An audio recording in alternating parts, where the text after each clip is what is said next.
नमस्कार भक्तों, स्वागत है आप सभी का आपके अपने चैनल भक्ति मार्ग में, जहां आज हम आपको सुनाने जा रहे हैं एक ऐसा रहस्य जिससे आप अभी तक अनभिज्ञ है। वह रहस्य है तुलसी पर जल क्यों चढ़ाया जाता है, क्यों तुलसी के पास दीपक जलाया जाता है। तो चलिए फिर जानते हैं इस रहस्यमयी कथा को। एक दिन सत्यभामा भगवान श्री कृष्ण से पूछने लगी, रुक्मणी हर रोज तुलसी को जल क्यों चढ़ाती है, तुलसी के पास दीपक क्यों जलाती है, इसके पीछे क्या कारण है। देवी सत्यभामा, बहुत अच्छा सवाल पूछा है आपने। सभी पेड़ों और तुलसी में श्रेष्ठ अधिक मानी जाती है। तुलसी मुझे सबसे अधिक प्रिय है। अब तुम्हें मैं एक कथा सुनाती हूँ कि तुम तुलसी पर जल चढ़ाने और तुलसी के पास दीपक जलाने का क्या महत्व है। जो भी स्त्री इस कथा को ध्यान से सुनती है वह हमेशा सौभाग्यशाली रहती है। उसके घर में सुख समृद्धि आती है और गरीबी दूर हो जाती है। एक समय की बात है, एक गोपाल नाम का वैश्य था जिसके पास धन संपत्ति सब कुछ था, लेकिन एक चीज की कमी थी और वह थी संतान ना होने की कमी। संतान ना होने से वैश्य और उसकी पत्नी हमेशा उदास रहते। हमारे पास धन संपत्ति किसी चीज की कमी नहीं है, पर मन को सुकून तभी मिलेगा जब हमारी भी कोई संतान होगी। हाँ, हम कितनी भी दौलत जमा कर ले, लेकिन संतान के बिना हमारा जीवन अधूरा है। मैंने सारे उपाय किए, दान पुण्य किया, विद्या को बुलाया, पर कोई परिणाम ना मिला। मैं समझ नहीं पा रहा क्या आखिर कारण है, क्या है। एक दिन वह वैश्य वशिष्ठ मुनि के आश्रम गया। वहाँ उन्होंने ऋषि वशिष्ठ जी से याचना की कि हे मुनिवर, मैं बहुत दुखी हूँ, मेरी कोई संतान नहीं है, कृपया मुझे बताएं ऐसा कौन सा कारण है जिसके लिए मैं निसंतान हूँ। तब हे गोपाल, मैं अपनी दिव्य दृष्टि से तुम्हारे पिछले जन्म के कर्मों को देखता हूँ। मुनि वशिष्ठ ने अपनी दिव्य दृष्टि से वैश्य के पिछले जन्म के दृश्य को देखा। पिछले जन्म में तुम एक धनी वैश्य थे। एक दिन एक भूखी प्यासी गाय तुम्हारे द्वार पर आई थी। तुमने ना उसे रोटी खिलाई, ना चारा दिया और ना ही उसे पानी पिलाया। इसके विपरीत तुमने निर्दयता से उस गाय को अपमानित किया और उसे अपने घर से भगा दिया। उस गाय ने अभी अभी एक बछड़े को जन्म दिया था और भूख से व्याकुल होने के कारण वही मूर्छित होकर गिर पड़ी। अपने बछड़े को दूध नहीं पिला सकी। इसी क्रूरता के कारण गाय ने तुम्हें श्राप दे दिया। उस श्राप ने मुझे श्राप दिया। इसका मतलब है कि इस जीवन में संतान न होने का तुम्हारी वर्तमान स्थिति इसी श्राप के कारण हुई है। वैश्य गोपाल बहुत दुखी हुआ, अपनी गलती पर पछताने लगा। हे मुनिवर, इस पाप से कैसे मुक्ति पा सकता हूँ? क्या कोई उपाय है? तुम्हें पुत्र यज्ञ करना होगा। यज्ञ संपन्न करने के बाद ब्राह्मणों को गायों को दान करने से तुम्हें संतान की प्राप्ति होगी और पाप से मुक्ति भी मिलेगी। मुनिवर, आपका धन्यवाद। मैं शीघ्रता से पुत्र यज्ञ करूँगा और इस पाप से मुक्ति पाऊँगा। गोपाल घर लौटा और सब कुछ विस्तार से सुनाया।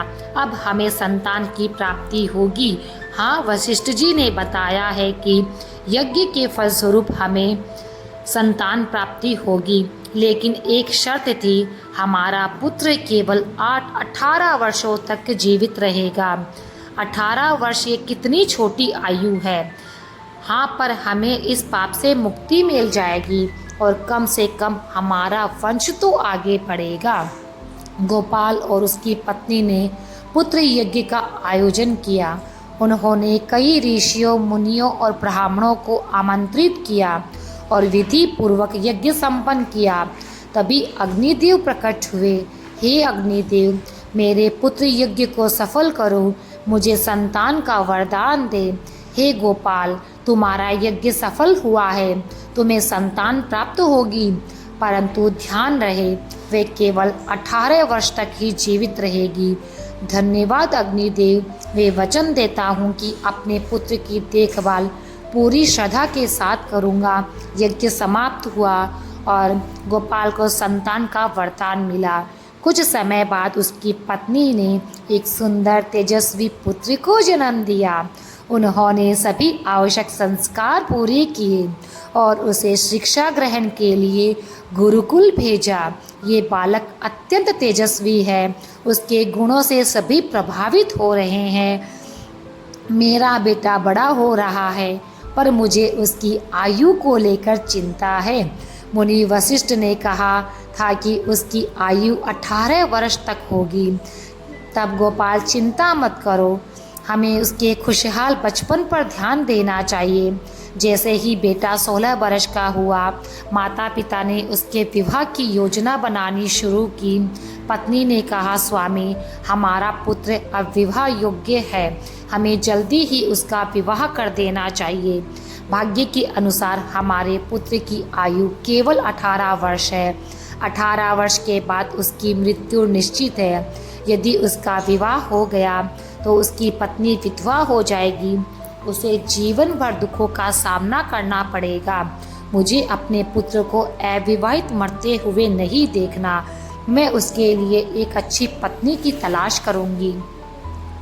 पत्नी ने अपने पुत्र के लिए सुभद्रा के नाम की एक अत्यंत गरीब व्यक्ति की एक गुणवती पुत्री को खोजा और उनका विवाह संपन्न हुआ। सुभद्रा अत्यंत चरित्रवान और पतिव्रता नारी थी। सुभद्रा को ये पता नहीं था कि उसके पति की आयु केवल 18 वर्ष तक ही है। विवाह के बाद सुभद्रा अपने सास ससुर और पति की बहुत सेवा करती और अपनी मधुर वाणी से सबका मन जीत लिया। समय बीतता गया। गोपाल के पुत्र की मृत्यु निकट आने लगी। माता पिता को इसकी घबराहट सताने लगी। एक दिन उन्होंने अपनी बहू सुभद्रा को बुलाया और दुखी मन से कहा, बहू, हमें माफ़ कर देना, हमने तुम्हारे साथ बड़ा अन्याय किया है। आप लोग ऐसा क्यों कह रहे हैं? आप मुझसे क्षमा मांगकर मुझे लज्जित ना करें। आप साफ साफ कहे, क्या बात है? बेटी, हमने तुमसे एक बात छुपाई थी। हमें हमारा पुत्र यज्ञ के फलस्वरूप प्राप्त हुआ है।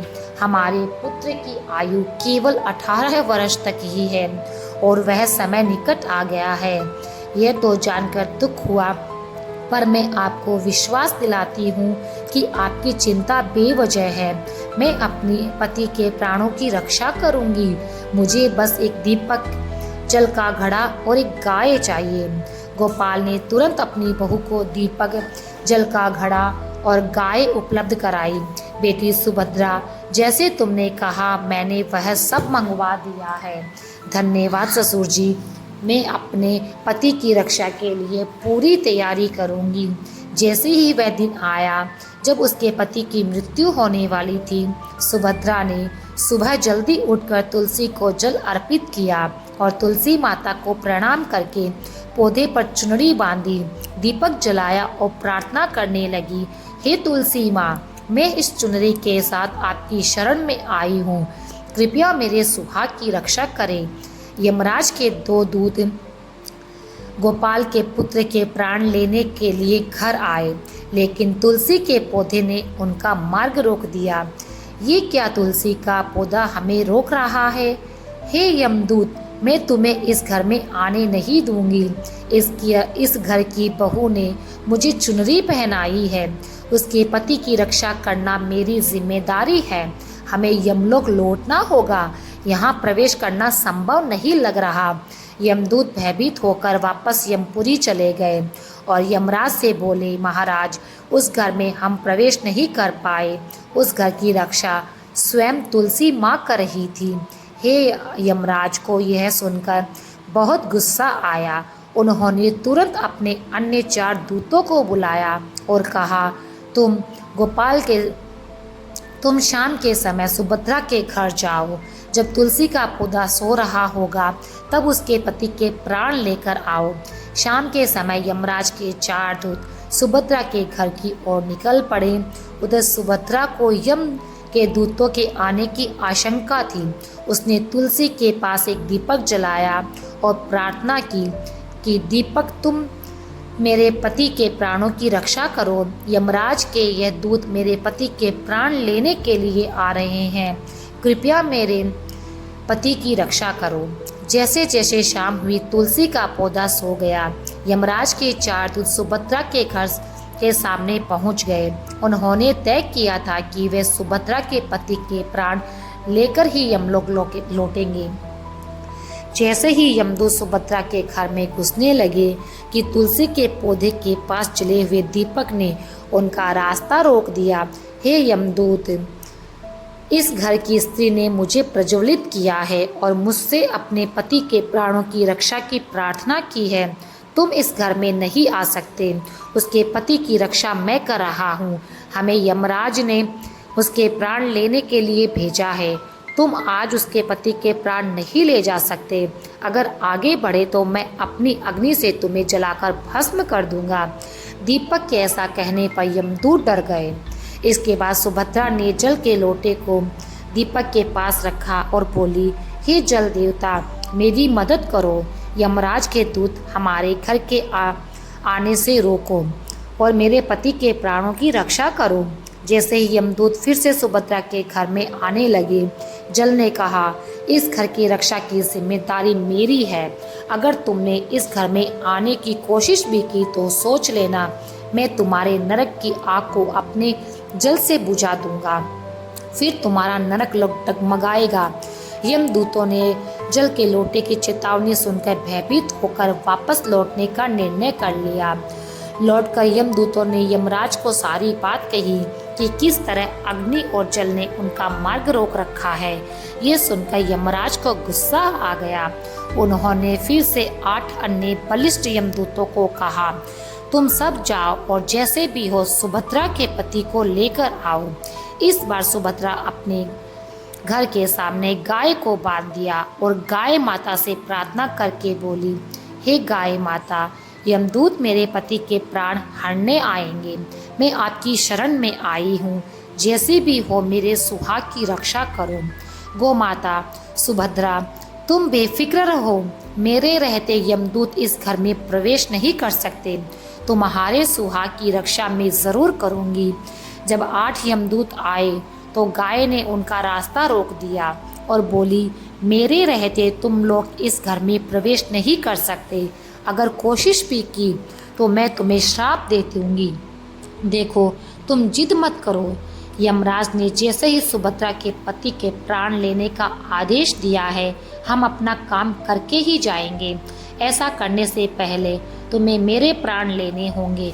अगर तुमने ऐसा किया तो तुम 8 यमदूतों का पर गो हत्या का पाप लग जाएगा। जानते हो ना, इस महापाप का कोई प्रायश्चित है ही नहीं। गाय की बात सुनकर 8 यमदूत पूरी तरह से घबरा गए। उन्हें अच्छे से मालूम था कि गाय के श्राप से मुक्ति नहीं होती और कोई भी गाय को मारकर गो हत्या का पाप अपने सिर पर लेने को तैयार नहीं था।